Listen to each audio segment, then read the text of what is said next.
Les CM1, on se retrouve avec la fiche 65 sur les fractions, encore une fois, mais cette fois les fractions équivalentes. Nous allons lire le je comprends ensemble pour que vous puissiez saisir ce que cela veut dire. On va regarder la partie gauche de je comprends. On nous dit qu'une même partie de l'unité peut être représentée par des fractions différentes. Alors regardez, on a ici 2 pizzas. La première, elle a été coupée en 2 parts, donc 2 moitiés. Une moitié de pizza, donc 1 sur 2, est couverte d'olives. Maintenant, regardez celle du dessous, on vous dit qu'on l'a encore partagée en 2. Donc cette fois, on a 4 quarts. Pour regarder la partie où il y a des olives, et bien cette fois, il y a 2 quarts. Et on voit bien que c'est la même part en fait. 1 demi est égal à 2 quarts. On regarde la partie droite de je comprends maintenant. On vous dit qu'une unité peut être partagée en 10 ou en 100 parties égales, mais cela reste une unité. Regardez, ici on a carré bleu. Vous avez bien vu, ils ont la même taille. Celui-là n'est pas divisé en plusieurs parties, donc il est en 1 sur 1. Ici, on a divisé ce carré en 10 rayures, donc on a 10 dixièmes, mais c'est toujours la même taille de carré. Et ici, vous voyez le même carré, mais cette fois divisé en 100 petits carrés.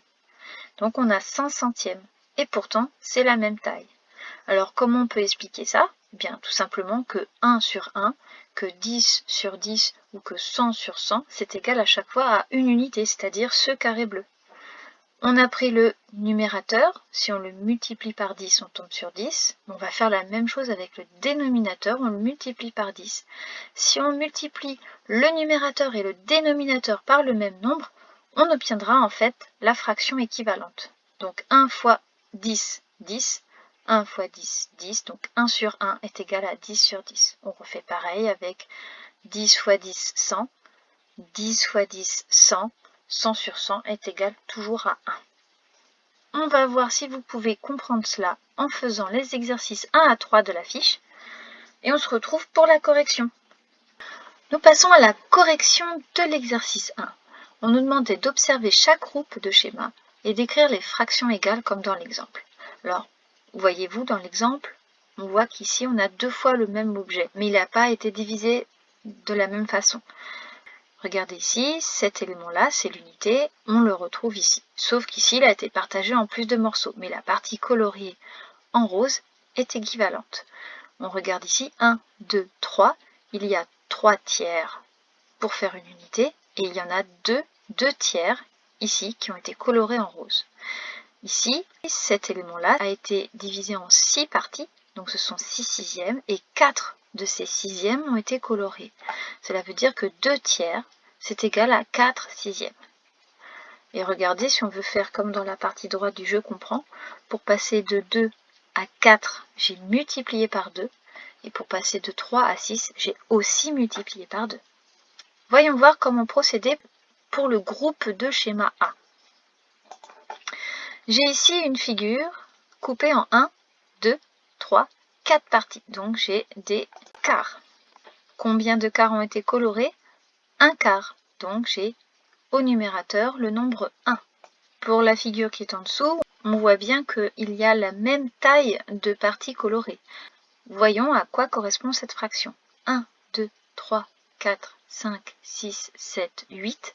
Nous avons affaire à des huitièmes. Combien de huitièmes? 1, 2. Et si je regarde bien mes fractions, donc ça veut dire que 1 quart, c'est égal à 2 huitièmes. Passer de 1 à 2, on a multiplié par 2. Passer de 4 à 8, on a aussi multiplié par 2. Ça se tient. Regardons à présent ce groupe de 2 segments. Alors, sur votre photocopie, vous ne le voyez peut-être pas, mais le point rouge, c'est celui dont on veut écrire les fractions. Premier segment qui représente l'unité jusque-là, et là, nous voyons qu'il est coupé en 2 morceaux. Nous avons donc affaire à 2 moitiés. Et nous avons ici un point rouge à la première gradation, donc 1 demi. Nous voyons dans ce segment du bas une même unité, regardez le 1 et le 1 sont au même niveau, le point rouge est au même niveau, mais sur les graduations, nous n'avons pas les mêmes séparations. Si nous comptons, on voit bien qu'il y a 10 séparations, donc on a 10 dixièmes pour faire cette unité. Et le point rouge se situe à la 5e graduation, donc nous avons 5 dixièmes. Cela signifie que 1 demi est égal à 5 dixièmes. On peut vérifier.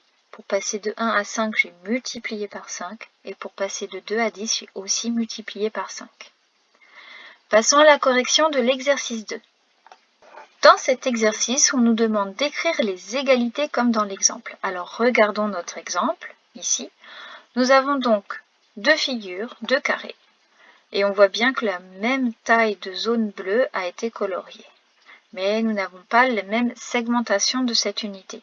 Ici, on voit bien un carré qui est séparé en 10 dixièmes et ici en 100 centièmes. Combien de bandes, combien de dixièmes ont été colorés ici? On compte 1, 2, 3, 4. 4 dixièmes. Et ici, on regarde, on a 4 barres de 10, donc on a 40 centièmes de coloré. On voit donc que 4 dixièmes, c'est bien égal à 40 centièmes. Et pour passer de 4 à 40, on a fait x 10. Et pour passer de 10 à 100, on a fait x 10 également.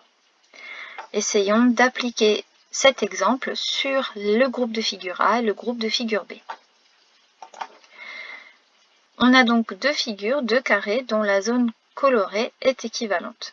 Cette partie-là est divisée en 10 dixièmes. Je peux donc inscrire à mon dénominateur 10. Et combien de dixièmes ont-ils été colorés? Eh bien, on en compte 6.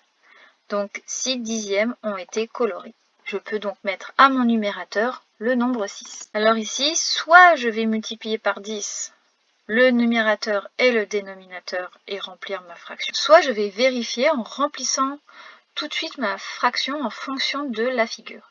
Je m'aperçois donc que ce carré est divisé en centièmes. Je peux donc inscrire au dénominateur 100. Et parmi ces centièmes, on voit bien qu'il y a 6 barres de 10, donc 60 petits carrés qui ont été colorés. Donc je peux mettre à mon numérateur le nombre 60. Cela veut dire que 6 dixièmes, c'est égal à 60 centièmes. Je vérifie, pour passer de 6 à 60, j'ai bien multiplié par 10, et pour passer de 10 à 100, j'ai bien multiplié par 10. Passons à la partie B. Nous avons encore ici deux figures, une séparée en dixièmes, une séparée en centièmes. Je vais donc pouvoir mettre mes deux dénominateurs. Les deux dénominateurs donc en dixièmes et en centièmes. Si on regarde le nombre de dixièmes coloriés ici, on voit qu'il y en a 3. Donc à mon numérateur, je vais pouvoir remplir 3. 3 dixièmes de cette figure ont été colorés. Et ici, je vois qu'il y a 3 bandes de 10, donc 30 centièmes qui ont été coloriés. Je peux donc en conclure que 3 dixièmes, c'est égal à 30 centièmes. En vérifiant ce passage, on voit bien que pour aller de 3 à 30, il faut multiplier par 10. Et pour aller de 10 à 100, il faut multiplier par 10. Encore une fois, tout se vérifie. Passons à l'exercice 3 maintenant. Ce troisième exercice nous demande d'observer les figures et d'écrire les égalités comme dans l'exemple. Alors regardons cet exemple.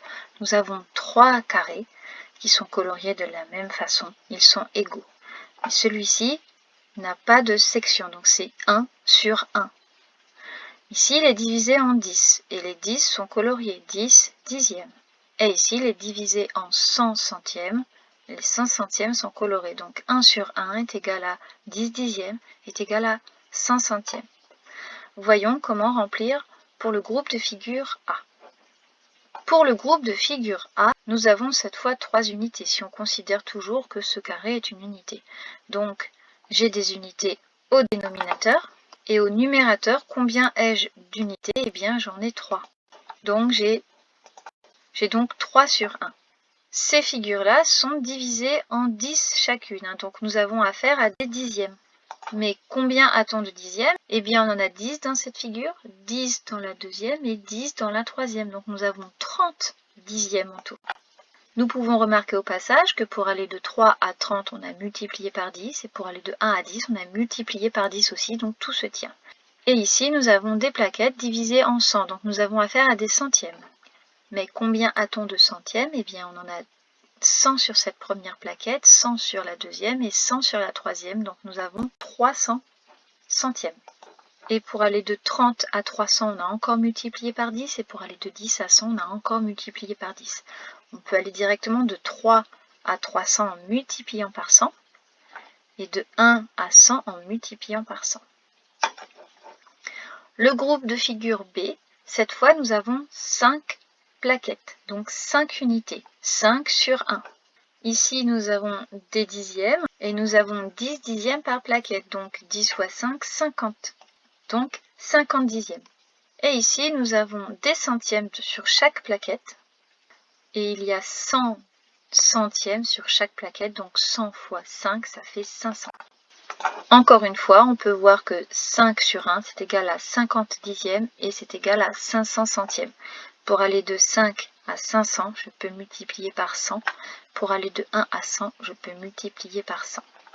Voilà, vous avez compris que des fractions équivalentes peuvent ne pas s'écrire de la même façon. 1 demi, c'est égal à 2 quarts. L'essentiel, c'est qu'on puisse passer du numérateur de l'un au numérateur de l'autre, ou du dénominateur de l'un au dénominateur de l'autre en faisant la même opération.